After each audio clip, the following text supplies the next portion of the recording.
which I'm nearly only innocent of. And I say again, I am not afraid to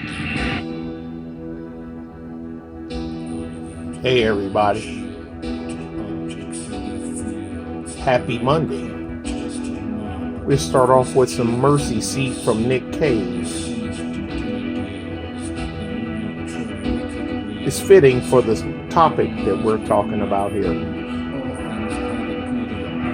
the mercy seat is awaiting, and I think my head is burning, but in a way I'm yearning to be done with all this measuring of proof. An eye for an eye and a tooth for a tooth, and anyway I've told the truth, and I'm not afraid to die. Turning sons of Kellogg, the black and Jew, the scarlet frog, the walls of that black rock kind, the other sick breath in my hind, the other sick breath at my hind, the other sick breath at my hind. Come on, thing. The Mercy Seat, that's the electric chair.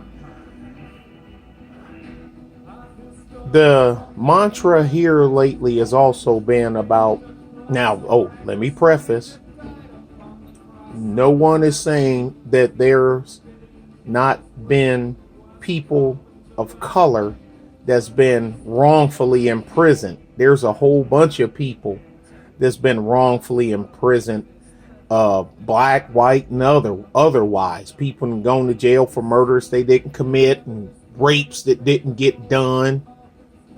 Hell, even Al Sharpton even helped on one of them, and that Juanita, what was her name? I can't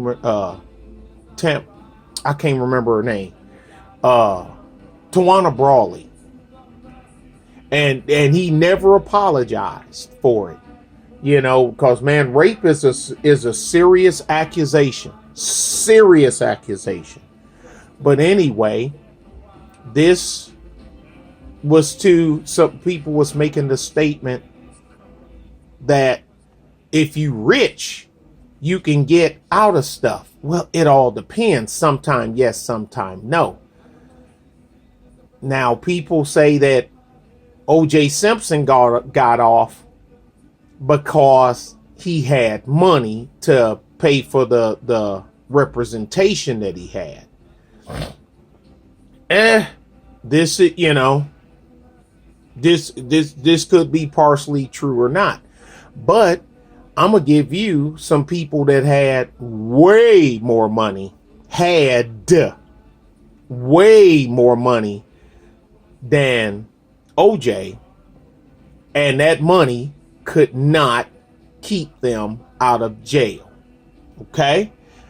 And none of these men are black. One of them, I think he's Indian, but all the rest of them are your garden variety white American males. And all them billions of dollars could not keep them from going to the pen. So sometimes the justice system works. A lot of times it failed, but what's the old saying? Better a guilty man go free than an innocent man perish. I kind of, you know, I remember I used to think that that's just damn stupid. But now as I've grown older and quite a bit wiser, it makes sense.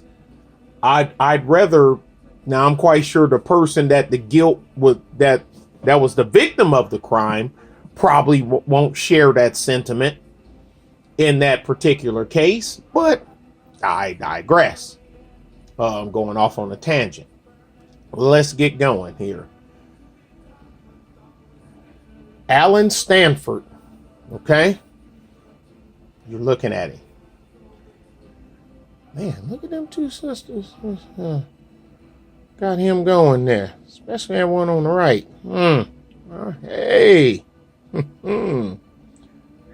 Hey, got their hair too. I better not start that. I love to see a black woman wearing her own hair.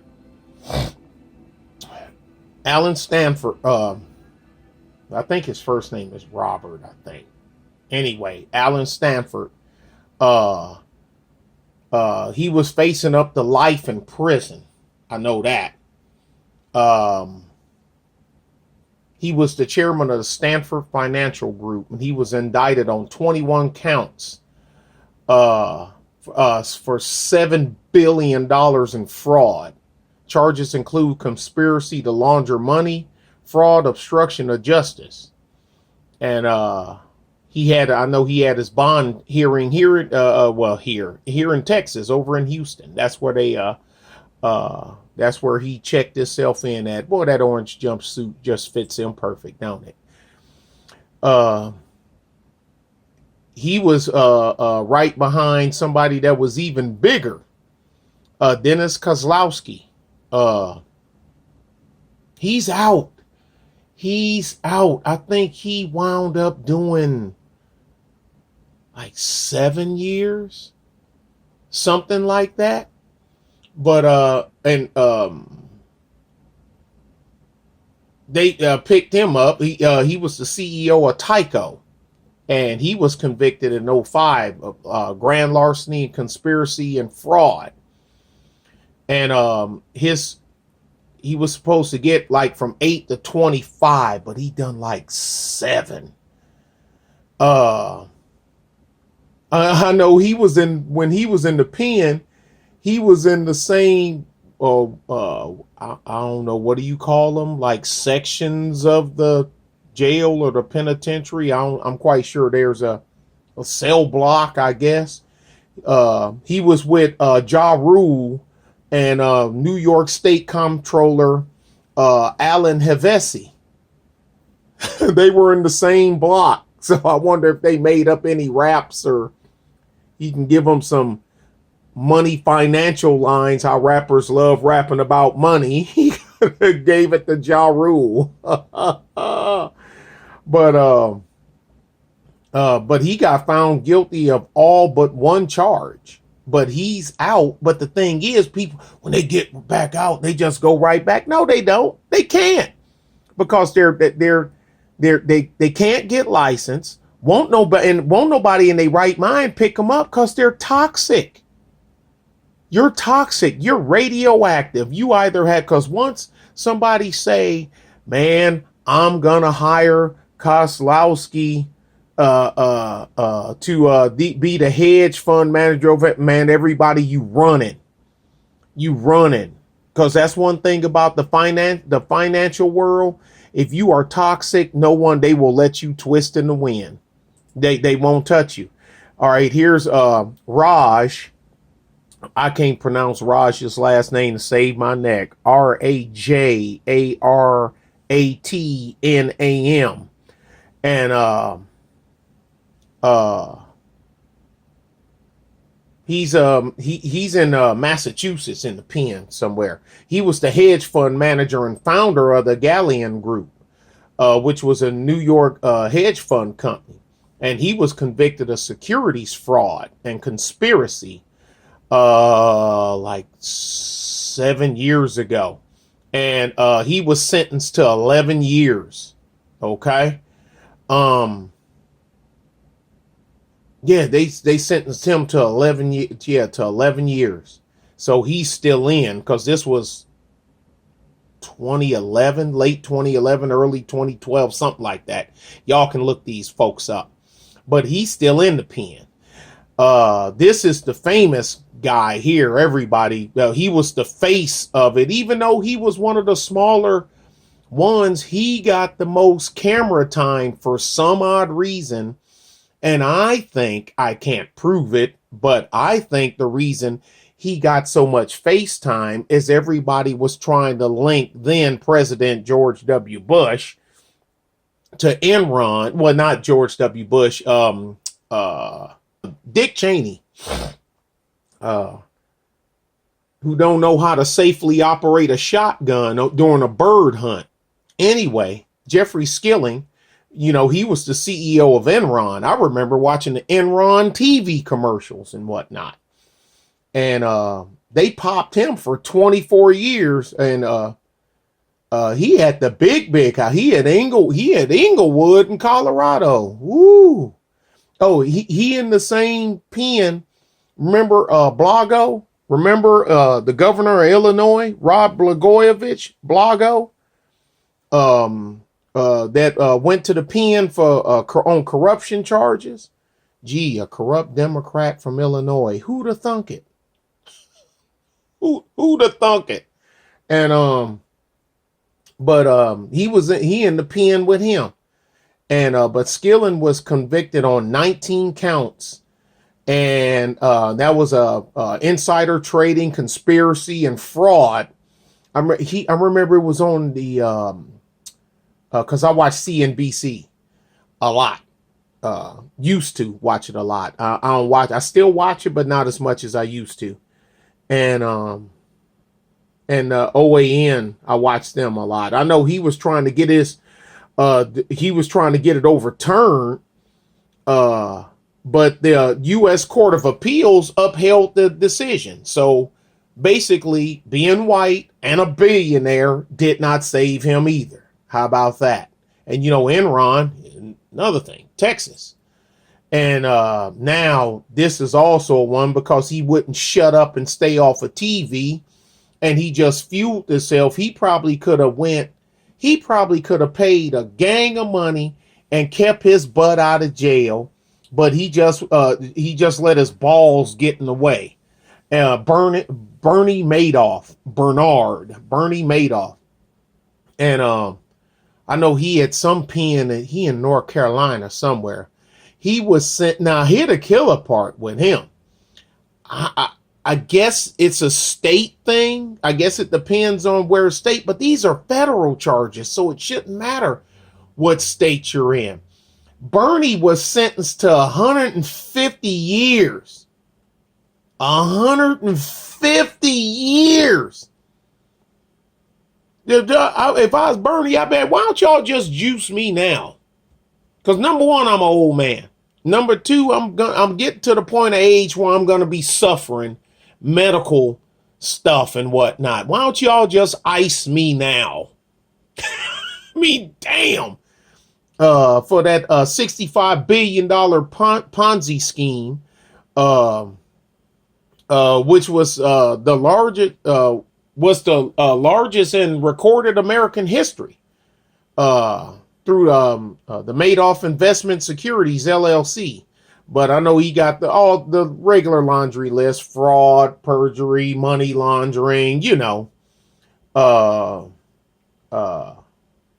And they said that some of his quote unquote victims / customers started receiving their money back in 2012, some of their monies, and they're starting from the bottom up.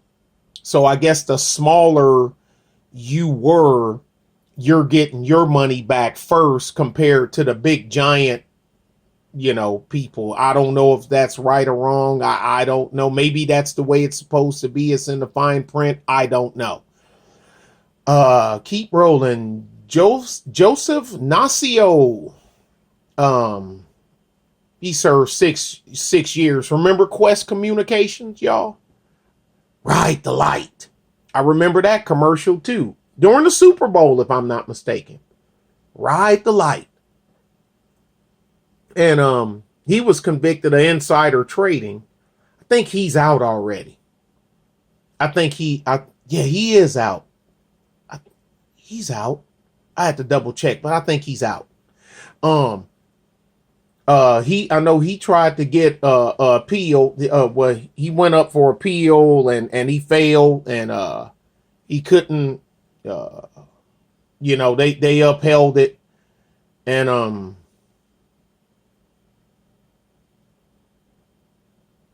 I know he made bond.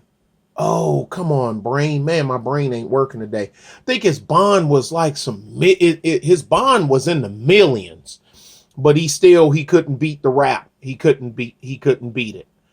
And, but yeah, he's another Quest. I remember them.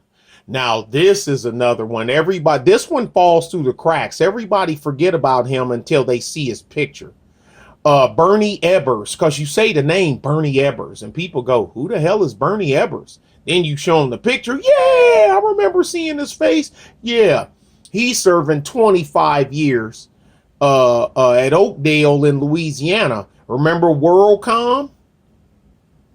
These names ought to ring bells. Now, if you new to this game, this stuff probably don't mean nothing to you. But to us, political hacks and divot mongers of the U.S., we know who these people are. And this stuff here, if you're gonna be in this game, or you want to touch into the political arena and the jabbing and the who this and that and this only happened to this one because they couldn't afford a good lawyer. What kind of representation do you think these people could afford? This wasn't one of them, if you cannot afford an attorney will be provided for you. No, these people,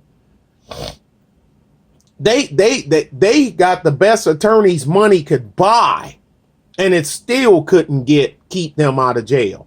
So sometime Pookie, sometime you just guilty, Pookie. Just saying. You too, Billy Ray.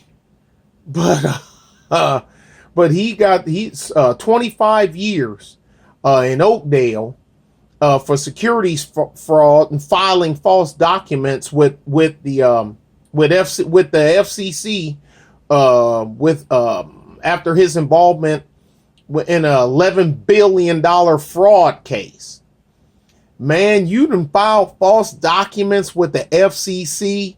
You should hear another one. You may as well just jumped off the WorldCom headquarters building instead of getting that perp walk picture that you see now with your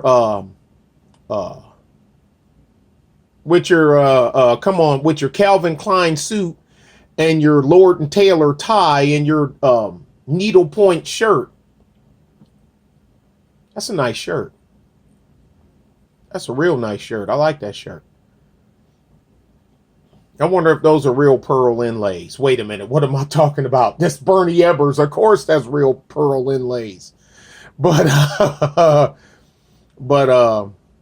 they let him out. He got his perp walk video by the feds. Fed number 1 and Fed number 2 on the side. They like, man, you know what? You know we taking your tie once we get in this truck, right? I'm gonna put this J.C. Penney tie. That's an ugly ass tie dude got there on the left. Man, where does he shop? I mean, I'm a mud dog and I got better ties than that. Damn. And last but not least, Samuel Waxel. Now that name ought to ring a bell. Waxel, yeah. Big Pharma, you know, the ones that can do whatever they want and never go to jail and whatnot. Well, the CEO and founder of Cadman Pharmaceuticals. Yeah, him. The former M-Clone CEO, remember that? Remember M-Clone? If y'all was in the game? See, I didn't get into the political arena as soon as I had as a mixed breed that's been labeled black one each Barack Hussein Obama decided to run for political. I knew who he was when he was junior senator from Illinois. That was nothing new to me. I've been in this game. I knew who Bill Clinton was when he was the governor of Arkansas, way before he ran for president, way before he rode up on the stage at who was that? Was that Arsenio Hall show, or was that one of the late night TV talk shows? Rode up on stage wearing a leather jacket, riding a motorcycle, then later on playing the saxophone.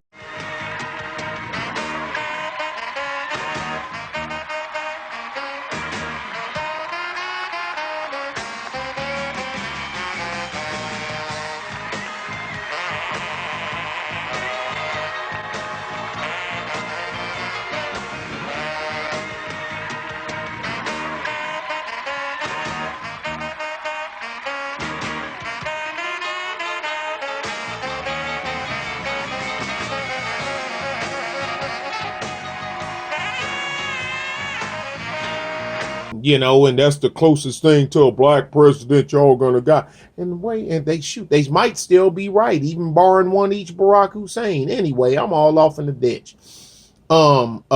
Sam was convicted for insider trading, bank fraud, and perjury. All of these guys, every last one of them, purged themselves. Notice one thing they all have in common in their conviction is perjury. He went with the simple blue silk tie. You can never go wrong with a solid silk. You just can't. Or even a silk paisley. A solid silk or silk paisley. If you're wearing pinstripes, you can get away with a small case polka dot. You can.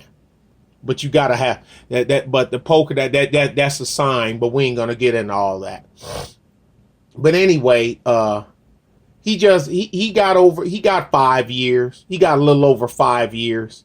He's been out for a while. But like I say, but these people, once you're toxic, nobody wants to touch you.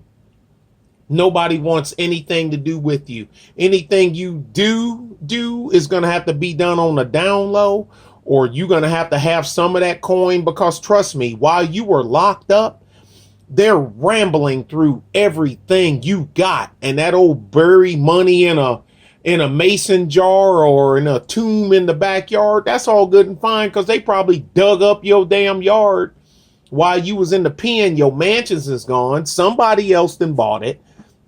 That place been raked over with a fine-tooth comb.